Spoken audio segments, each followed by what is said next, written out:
Okay, so it's that time of the week again, and it's time for another You Hangout. And today I'm joined with Andy Butland. How you doing, Andy? Hi, Warren. I'm very well, thank you. Good, good.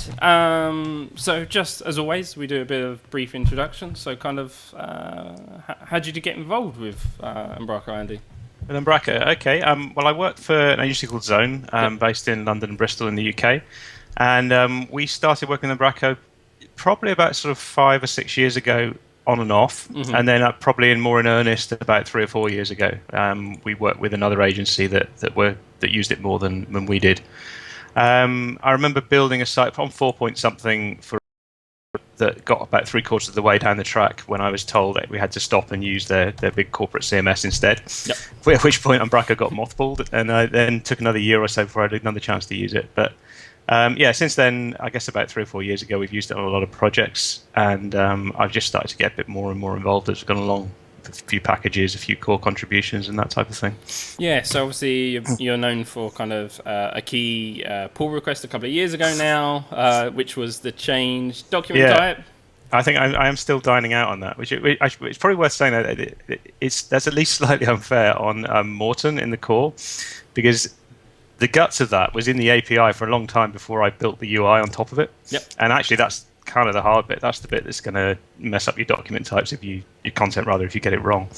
So although I'm quite happy to keep accepting a beer every now and then take the glory. I do think it's slightly unfair on some other things that have gone on. But that was one, and I've done a few smaller things over the last couple of years. So, yeah, obviously another one being UMapper. And obviously today we're going to talk about personalization groups. Yes? Yeah, exactly. So Umbraco Mapper was is now got there's quite a few of them out there, and exactly. Ditto. A tool for mapping from your Umbraco content to your strongly typed view models. Mm-hmm. That was something we used internally for a while before sort of pulling it out into a package. Yep.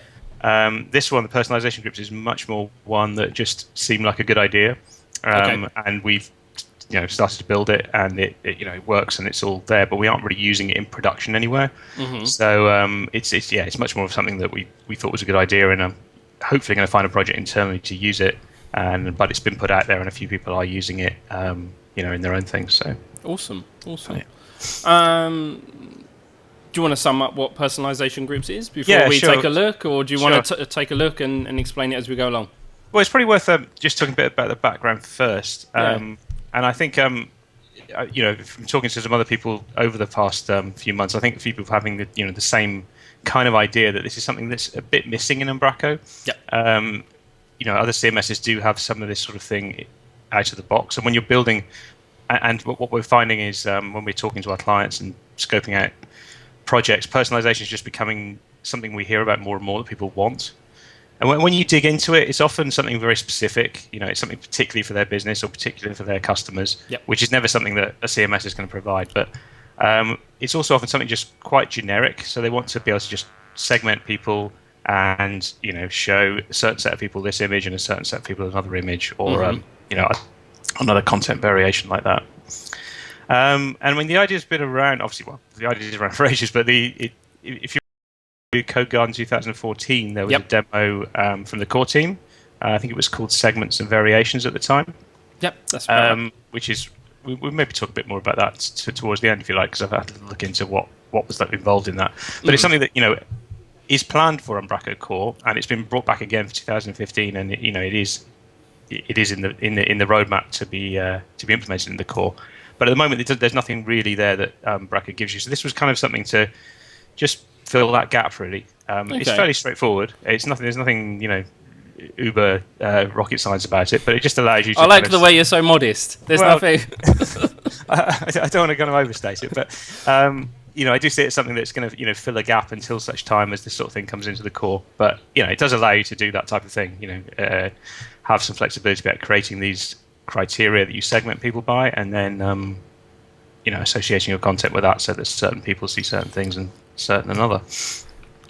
Just so people may be clear, kind of maybe they didn't see the demo from the keynote a couple of years ago. Maybe you can kind of outline what personalization groups or segmentation is. So you're talking about filtering. We filter in pieces of content? Are we what's by a time of day or where a visitor comes from? What's kind of the idea behind it? Well, I think all the ideas, whether it's the one in the core or there's another one called Footprint, which people might have seen at CodeGun 2015 that's coming out, and the idea I've come up with is it's all this solving the same sort of problem, which is exactly that, based on certain criteria, show content to one group of people and something else to someone else.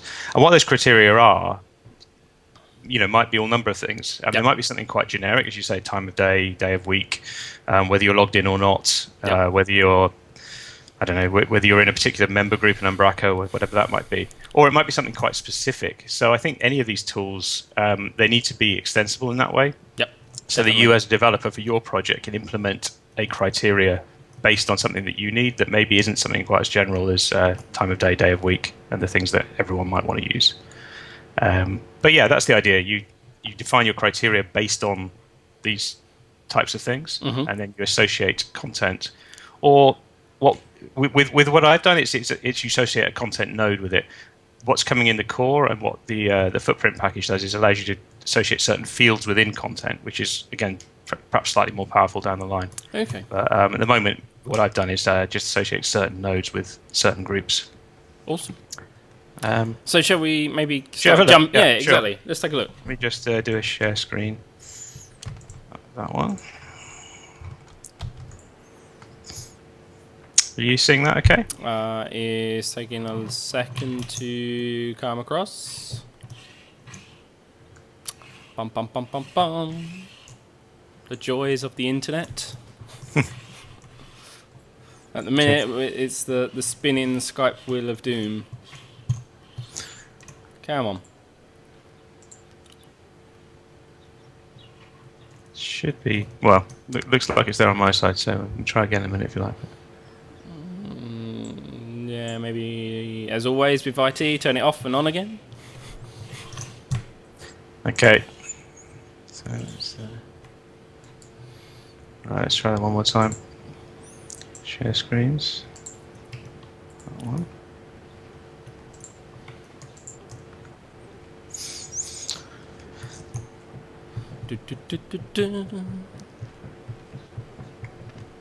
This could be a short talk if this doesn't happen, because this is only on my local laptop. No worries. Worst case scenario, I'll hang up and I'll call you back. But I'm sure it'll work. Come on. It's still thinking. So on my side, it does look like it's all done what it needs to do. It doesn't look very happy. However, we did test this before and it was working. So I will momentarily hang up and I will call you back, Andy. 2 seconds. Fine.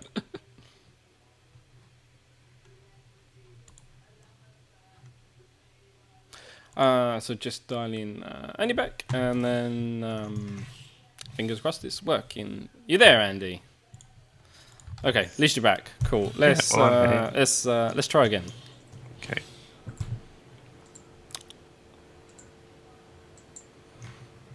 Oh, there we go. First time. You there, are you? Okay. Yeah. Great. As you say, just turn it off and turn it on again. It exactly. Always solved. Okay, so hopefully you can see my Umbraco back office browser screen. Yeah, okay. So this is basically the main screen where you define your personalization group. So I should say, of course, I've installed the package at this point, and you get these document types. So this first one is personalization groups is just a folder, and then within that you can create a number of specific personalization groups. And each one is based on one or more criteria. So first of all, you can say, do you want to match all criteria or do you want to match any of them? So it's like an and or an or for your criteria. And then you choose the type of criteria you want. I'll just talk about some of the different ones I've implemented as part of the package. So authentication status is just to say whether you're logged in or not. I've then got a couple of more lower level ones, so cookie value and session value. And these allow you to basically match a specific value. So if I try and add it, you'll see here, I can enter the key of the cookie and I can say whether I want to match whether it's present or whether it's absent or whether its value is a certain setting. Okay. And again, exactly the same with session. So I say they're slightly lower level ones because although this is in the content area, so this is something that your editors are going to be using potentially. Some editors may not be that comfortable with talking about cookies and sessions and that sort of thing. But what it does mean is you can extend things in lots of ways by doing this. So if there's a specific event that happens in your application, like say, for example, you place an order and buy something, you could then set a session value to say, order placed. And then create a criteria based on that, so that then someone on the front page maybe sees something other than the push to the shop or something like that. Yeah, that makes sense. So that's the idea. I've then got a country-based one, which uses a. So is that using IP lookup or? It's using IP lookup and a database that's freely available from a company called MaxMind. You can subscribe to it and you can kind of get updates and it all stays up to date. But you can just download their basic country to IP database, which you then it's basically a binary file that you put in your app data or somewhere like that, and then you can basically have a mapping from IP address to country. And in here, you can enter just the kind of ISO code for the country, so ITV for Italy, GB for UK, and then you can then create a group based on that. Simple ones like day of week, which I've got here already. So you can tick the boxes to say what day of the week, time of day, very similar, but obviously time ranges. And then I've got some Umbraco ones. So we've got member group. So you can say basically, is the user in a particular group or are they not in a particular group? Okay. Exactly the same for member type. Member profile field. So you can say, okay, does this user have a particular setting on a particular profile field? So I've got some test things in here, obviously, but last login is probably more useful. So you could match, or you could say people have arrived. They last logged in more than 3 months ago or something like that. So you can present them different content based on that. Referral just is looking at something in the HTTP referrer. So if it's come from a particular website or it's come with a particular query string, you could target something based on that. And the last one is one called pages viewed, which if you implement this one, what happens behind the scenes is Umbraco will just track a cookie with the IDs of the pages you've seen.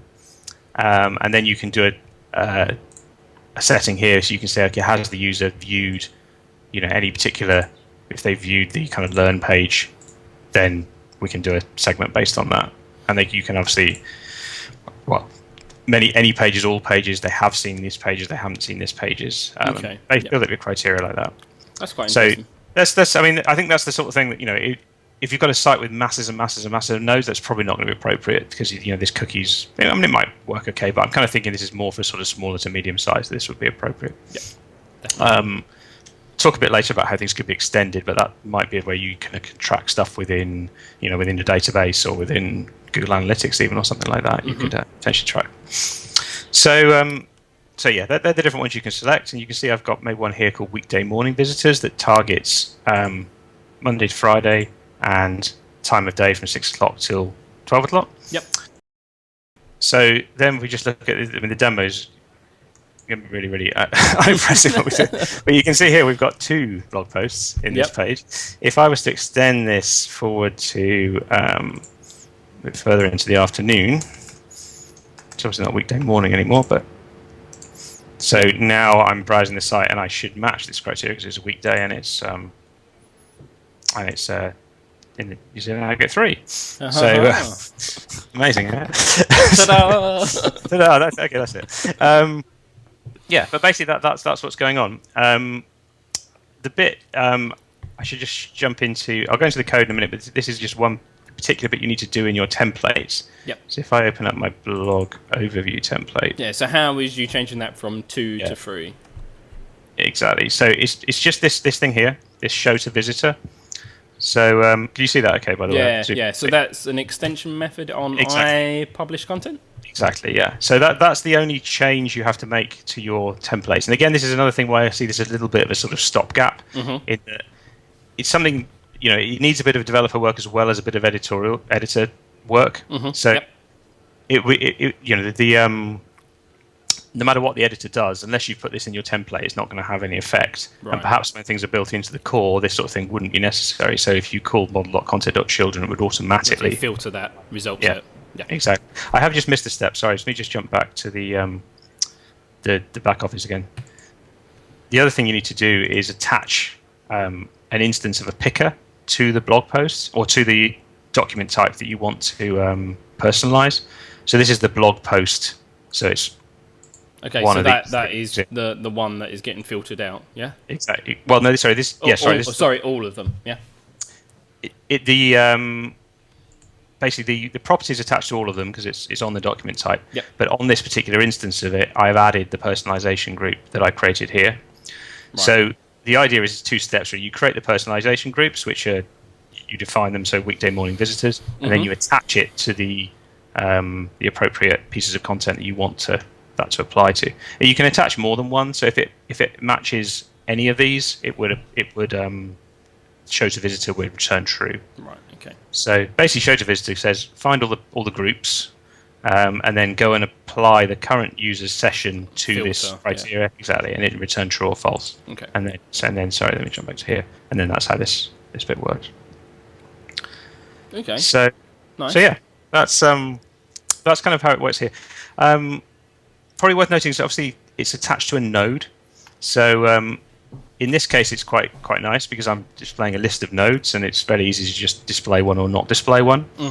But there are other scenarios of things you might want to do. I haven't got a demo of this, but if I kind of click through to a blog post, you might say, for example, we want this title to be just the title to be amended based on the particular group you are. So it's kind of changing a part of a page rather than... Yeah, so I think maybe a real-world example would be if you was talking about HTTP headers, maybe, or that the device was an iPhone or a mobile device, for example. You want to adapt the content, maybe that kind of that piece of text underneath the title is kind of a bit too long. Let's have a shorter variant of that. Yeah, so that's a really good example. So that just going back to the criteria, we would need some sort of user agent criteria, which I haven't built yet, but we could be done. We could add that in, yeah. But yeah, given that, then you would need to exactly have some variation based on just for this field. So there's a few ways you could do that, and one way I was thinking about it is you would have basically a child node underneath the blog post, which would be your kind of variation node. And it would have all the fields on it that you want to vary. So let's just say at the moment we only want to vary this paragraph, which is, I don't know what it is, but let's say it's the body text property. So on our blog post, we would have title and body text and everything. And then on our blog post variation, we would have just the body text. Okay. And we could have some logic on the blog post template to go and get all those child nodes and find the one that matches the current user. And if it finds one, it would use the body text from that child node, the variation. And if it doesn't find one, it would default back to what you've got on the main blog post node. Okay. So you would basically so there'd have to be a bit of legwork in terms of developer doing that kind of selection from child nodes to kind of swap out pieces of content. Yeah, exactly. So you would have to. I mean, this is very simple. We're just adding an extension method, but you would have to kind of look at the children, find the one that matches. If you find one, use the body text from that, and if you don't find one, use the body text from the actual page you're on. Which would work fine. The only downside with that really is having to create these child nodes, which is not often what you want to do. So, well, sometimes it's okay, but it messes up with your page hierarchy. Because if you've got real pages under there, then they're intermingled with these kind of variations. So I haven't tested this, but I mean, obviously, a lot of people have been talking about this kind of nested content package, which is a way of reusing document types and basically kind of in line within your page, you can create repeated elements. Yep. But the clever thing about it is it returns iPublish content. So this extension method should just work on that as well. So you could have a nested content of a certain set of types, which you have a personalization picker on, and you can associate the picker on each one. So that way it would do the same thing, but instead of having to create real child nodes, you have these sort of virtual nested content child nodes instead. Yeah, I think that's probably the nicer approach long term. If you, like you said, if you had a mix of actual real nodes underneath that said node, that's probably a nicer way to do it. Yeah, exactly. So yeah, I mean that's really it for the editorial interface and the kind of developer interface and what the developer needs to do. I could just show you a little bit about how it's put together and how you might extend it. Yeah, exactly. So say for example, we was going to go and implement this check for a mobile device. Just say that was our scenario. Yeah. How would we go about doing it? Okay. Well, there's actually two ways you could do it, and the kind of the less elegant way, but the possibly slightly simpler way is to use one of those session and cookie values. Yep. So you could write a bit of logic on your template that detects what the user is by looking at their user agent. Sorry, what device they're using by the user agent that sets a session value, and then the editors could use that session key criteria. But obviously that requires editors or content team people to kind of understand what a session is first of all, and kind of what to put in that key. Exactly. So as I say, that's the simpler way, but the less elegant way. The better way really to do it is to create your own criteria. And if these are all the ones within the project itself. So I've got one called the day of week one we were just looking at there. So I'll just expand that up a bit. The key thing to note here is they all implement this thing called Personalization Group criteria. Okay. So is that that's the only interface I've got to implement? Yeah, exactly. So it's just got three properties, which is the name, the alias, and the description, which is the three things that appear on the screen when you're editing it. Yep. And a method called matches visitor. And this method takes a definition, a string basically, in whatever form this personalization group wants to use. So for the case for the day of week criteria, it just takes a comma delimited set of integers. So for Monday is 1, Tuesday is 2, Wednesday is 3. Yep. And then it transforms that into an array of integers, and then has a look to see if it matches the current day or not. So if we were doing one for the user agent, we would need to pass in probably the string we want to match for the user agent. And maybe we could have multiple strings. So you might match, all mobiles would have. So you'd have an Android one and an iPhone one, and you could kind of match all the mobile ones. And then the implementation of this would need to find out the user agent and then match to those criteria that have been sent in. And if it matches it would return true, and if it doesn't match it would return false. So just going to this day of week one, as I say, that this one just passes. It's just expecting to get an array of integers.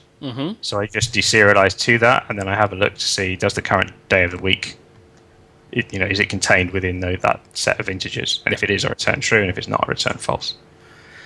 So how this works is, it could be quite complicated depending on what the criteria is. This is a really simple one. Yep. I've got other ones here, as I say, for the authentication status. It has a look at the kind of HTTP, the request.isAuthenticated property.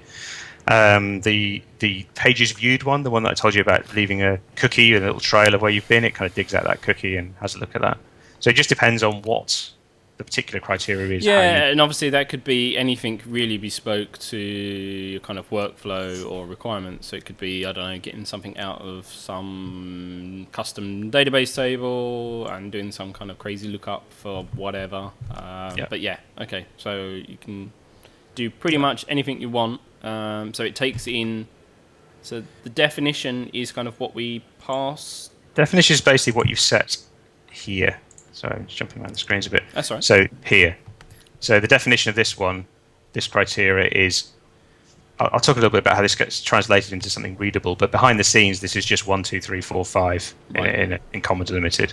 And yeah, time of day is an array of from and to so it's settings. the piece of text we kind of want to match, or we want to kind of try and find. Exactly. And that could be, like say, cookie session, something in a database, the day of the week, whatever. Okay. Yeah. So how so when you was editing that though, you had kind of more kind of variant of that filter. He was like, must match this, must not match this. Yeah, exactly. So the day of week one is really a simple one, but the one where I had kind of more complicated options. So let's take the cookie one, for example. So that one I've got a key, and I've got whether the cookie is present or not, various things like that, and I've got the value. So yeah, if you can fill in the value like that. So that one, let me have a look at the cookie one. So you'll see this one.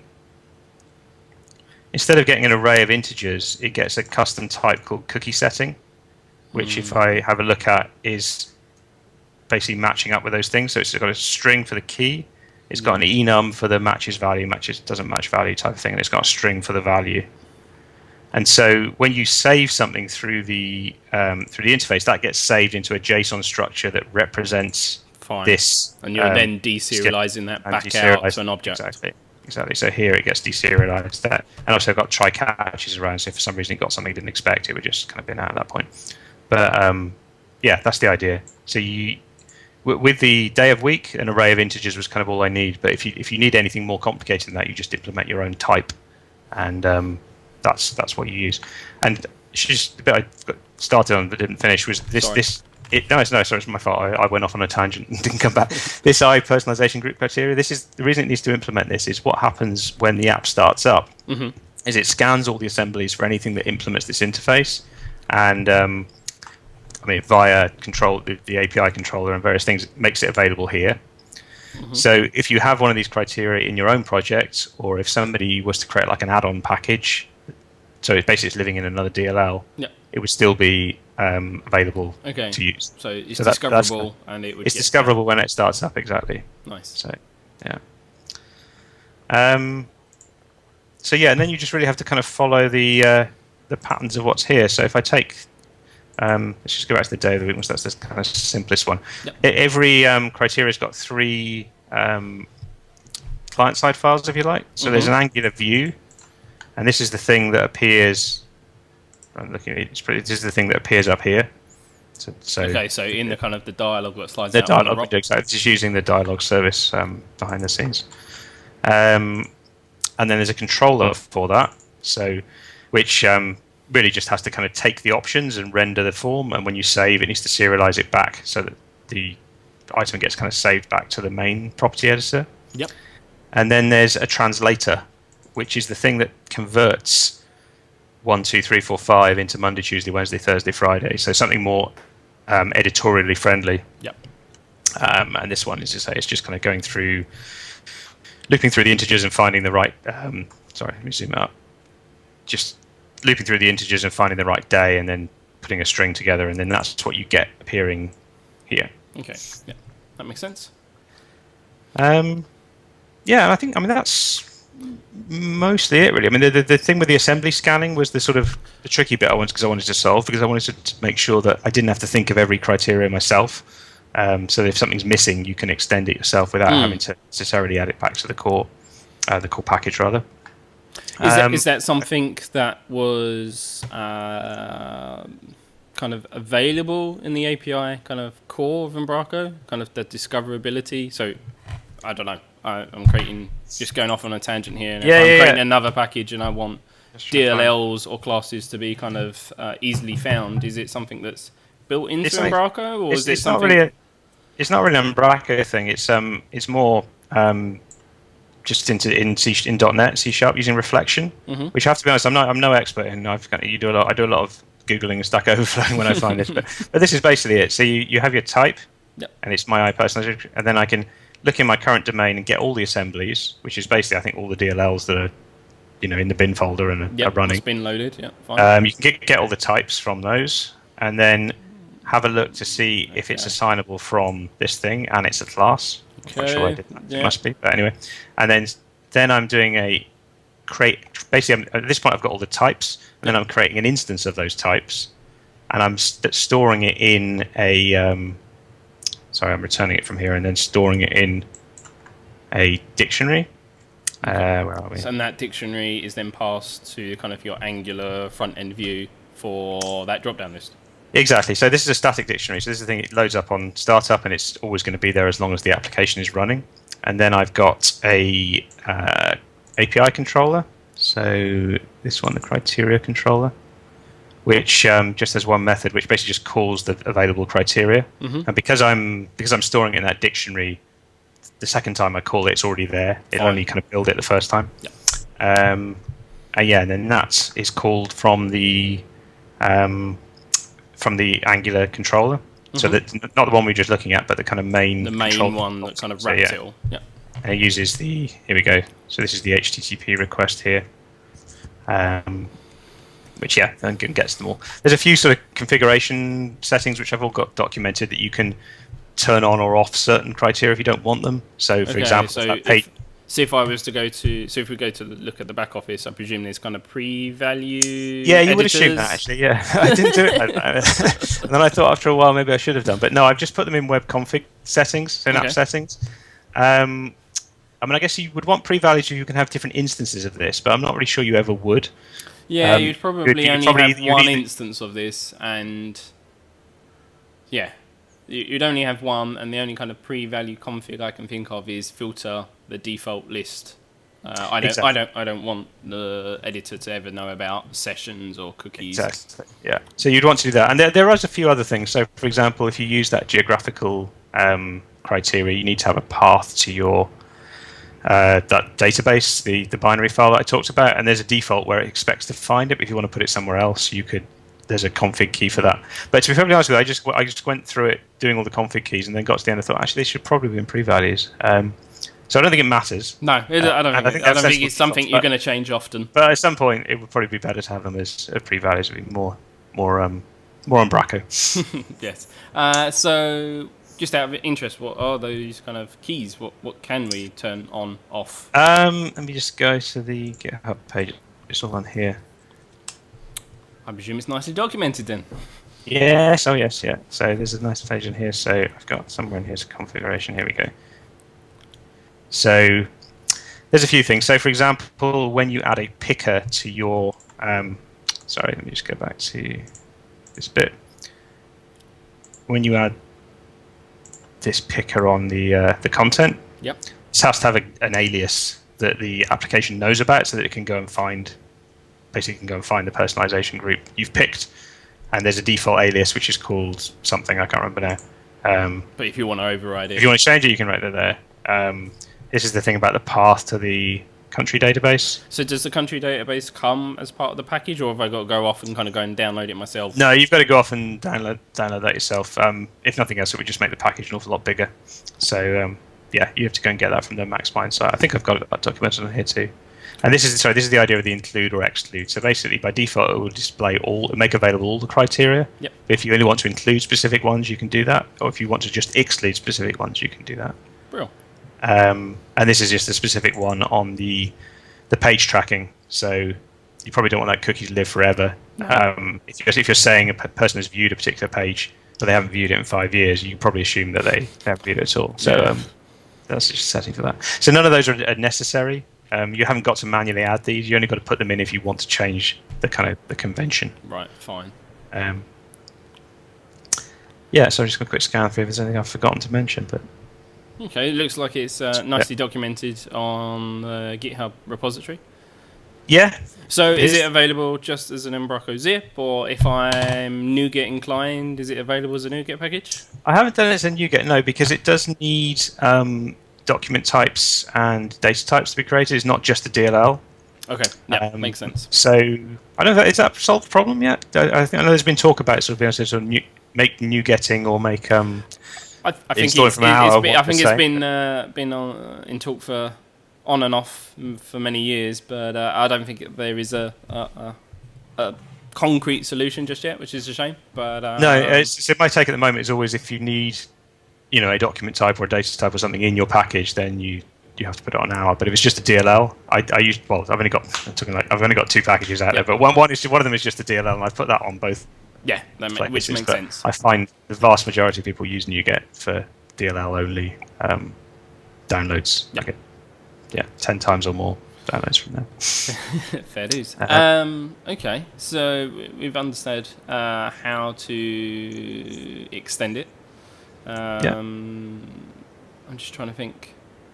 So I was intending to get Adam from Novicell, thank you. Yeah, on, and obviously they had, what's their project called? Bigfoot, is it? I think it was called Footprint. I know that only because I saw their talk they did on Code Garden. Yep. And I think at the end of that they decided what the name was. So yeah, Footprint. It was cool. Have you had a chance to look at it in terms of? I have had a little look at it. Yeah, and I had a few chats with Adam actually, because obviously we both had a similar idea. I don't think it's actually released yet, so I've only seen it in kind of video form. Mm-hmm. But yeah, it's obviously solving the same sort of problem and going about it in a similar kind of way. But there's a couple of things which I think are more sophisticated about it, to be honest with you. So they are doing stuff at a field level rather than at a node level. And we talked earlier about some ways you could still work around that, but it's still not perhaps ideal. And they've got an interface very much like the Vorto package that Matt Brailsford put together for kind of one-to-one languages. Okay, so kind of like a tabbing. Exactly, yeah. So they would have around a field, they would have like, instead of just being a text string, it would be like a segmented text string that you could then apply different things to. And the other thing they've done, which is quite nice, is to kind of hook into analytics. So they basically have a MongoDB installation that tracks everything that the kind of user does. So as you go around the site, they have code to kind of put you into the segments based on things. And then when you're creating those criteria, so if it's the equivalent on my package, it would be when you're on this screen and you're creating yours, there will be a little icon kind of showing you, this is going to match 20% of your visitors or 50% or 1%. And if it's 1%, then perhaps you're not going to bother. So there's more to it. I mean, and I also think there's more involved in it. So, for example, if you want to use that analytics stuff, you would need to have a MongoDB installation and be responsible for handling that and what have you. So I think when it released, it will definitely be more sophisticated, but it might be that that bit in particular would be more than some people would want. Yeah, obviously that seems like quite a lot of work in terms of in comparison to kind of installing a package and kind of just get going. There's obviously a big requirement on MongoDB. As I said, understanding MongoDB. Yeah. As I said, to be clear, and obviously if Adam was here, he could say himself. But as I understand, it's not a fundamental requirement. But if you want that analytics thing, which is quite nice, yes. Clearly, they need somewhere to store quite a lot of data about users, and they obviously felt that something like MongoDB was a better idea than putting it in probably in the SQL database would be. So yeah, I mean, maybe down the line they'll make that provider based as well. I don't know, but that's kind of, I believe, coming out fairly soon. Just kind of to tidy things up and it was just unfortunate that he's on holiday. So well, exactly, you've got to wait for the summer holidays to go by, and that exactly. Sort of thing. So. Okay then. Is there anything else that we've kind of not covered, or kind of? I think it might just be worth touching a little bit on, at least on what I understand. I had a few talks with people kind of pre-Code Garden this year about plans for bringing this into the core. Yep. Not this package, to be clear. This idea of personalization, and it looks like what they're looking to do there is it's quite similar to what the Footprint guys have done the Novacell guys have done in terms of that kind of Vorto style field level segmentation. Yep. But then also doing it at the page level as well. So you would have, for example, page variants, which you would do for your languages. The idea being that if you're doing something in English or French or Italian, you would pretty much want the whole page to change. Yep. But if you're doing kind of targeted A/B testing type of segmentation, then it might just be one little feature on the page. So that's kind of one kind of extension that, from what I've done certainly, that would likely be coming up in the core. And the other point is, I think, just with all these things, they've got to be extensible. Yes. So definitely. Everyone's going to have their own criteria, if that makes sense, and need to be able to do that. So they would look to do some sort of provider-based extension in the core as well. So I have no idea exactly when this is planned or the details of when it might come. But as I said at the start, I sort of see there's a little bit of a stopgap until this type of thing is available in Umbraco core itself. So obviously you mentioned a couple of years ago there was a demo at the keynote. Do you know how wildly that is kind of different from what is kind of potentially proposed from what you've heard or understood? What I've understood is really that was a very first cut of something. I guess they had a deadline of the Code Garden keynote to get something up, and it was something that would be looked at in the upcoming year. But priorities, different things and priorities, and so as I understand, the ideas are there, and there is some working code there. But in terms of how much of that actually would be, whether that's kind of 80% along or 20% along, I really don't know. Okay. We'll have to wait and see on that. Brill. Yeah. I am just going to do a quick skim of questions just in case I've missed anything before we wrap up. Doesn't seem like it. Any other last comments you want to add? Do you want these kind of segmentation criteria to be done as pull requests, or do you think it's best that people kind of keep them separate and publish them elsewhere? What's the plans for that? Yeah, well, I mean, I think that the take would be really is whether it's something general. So the example you came up with as we were talking, this sort of user agent for device, that's a general thing, and I'd love if someone wanted to do a pull request for that, or maybe at some point I'll get around to adding it myself. That would make sense to be as part of the core product. Yeah. If it's something that's just very specific to your own requirements for your own website, then it would make sense to do that as an extension point, I think. Yeah. So, yeah. Okay. It doesn't seem to be any questions, and I'm conscious of taking up your time. That's all right. No problem. Your time. No worries. Thank you for chatting with me, Andy, and I will speak to you sometime very, very soon. Okay. Thanks for having me on, Warren. No problem. See you soon.